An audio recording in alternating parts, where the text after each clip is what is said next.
Would you rather be outdoors in the frigid temperature shoveling snow, or would you rather wake up to a snow-free driveway? If the latter is your preference, then the Yarbo might be the guy for you. However, it costs a whooping $7,500 US. But for that price tag, it offers quite a lot of features right now. Not only does it shovel snow, it can mow, tow, blow, sprinkle, and so much more, all using either AI or manual control using the Yarbo app. There are currently 4 modules that can be used with this robot: the Snowplow, the Snowblower S1, the Lawnmower M1, and the Leaf Blower B1. This is what makes Yarbo multifunctional. The Yarbo with the Snowblower has between 6 to 40 feet of throw distance with the snow chute, which can also rotate between 0 degrees and 180 degrees. It has a cleaning width of 21 inches and an intake height of 12 inches.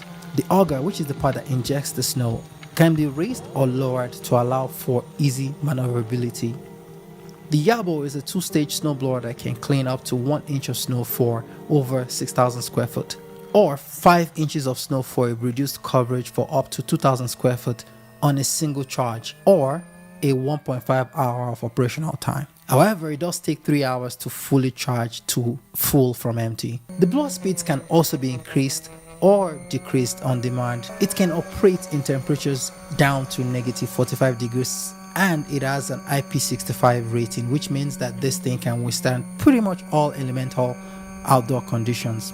Well, except for catastrophic events, of course. The Yarbo is equipped with radar and 3 cameras that help it with spotting anything within 5 feet ahead and 16 feet on the sides. However, I found this to be annoying when trying to control it with my controller in smaller areas and a lot of objects being around it. The obstacle avoidance can be disabled within the app though. However, I don't recommend disabling it because this thing has a lot of power and it can really hurt somebody. Now, while it's all fun to be able to control the Yarbo using the app or the Xbox looking controller, its real appeal lies in its autonomous feature where it automatically cleans the snow. It allows you to map different zones on your property and specify throw piles for your snow. So that way you can have a very clean and controlled snow pile. To use this mode, however, you have to install the included RTK kit on your property, which allows for precise positioning vision system. It is an antenna which allows you to communicate directly with the satellite to achieve a very precise location. It also has 4G, so regardless of Wi-Fi conditions, this unit can still be controlled from anywhere in the world. To further enhance its autonomous nature, it comes with a docking station for wireless charging.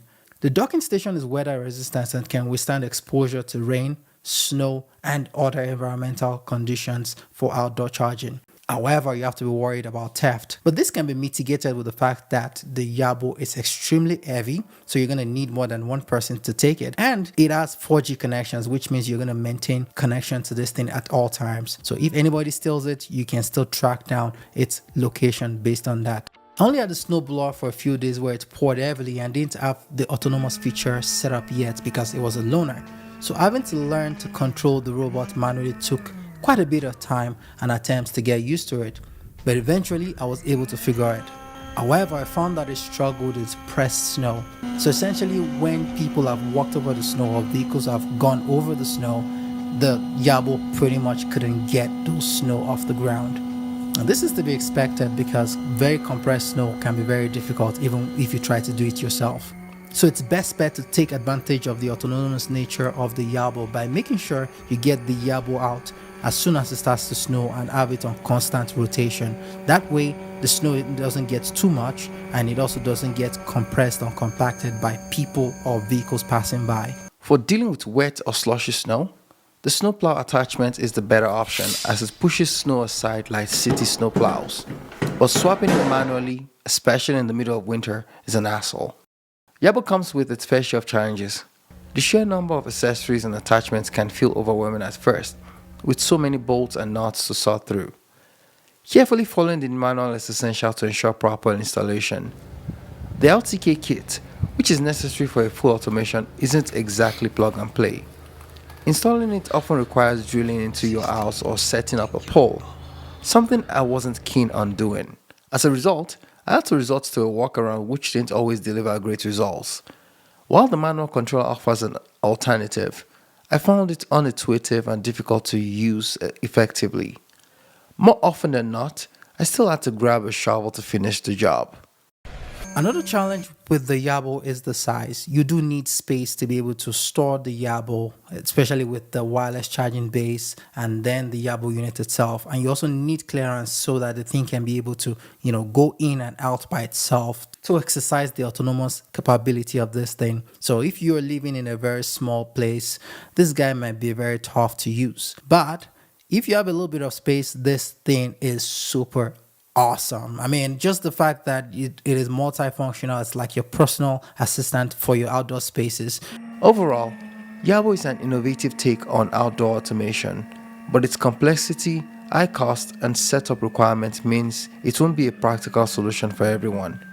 With time, I hope we'll see more refined solutions, one that's easier to set up, more intuitive to use, and more accessible to a wider range of audience.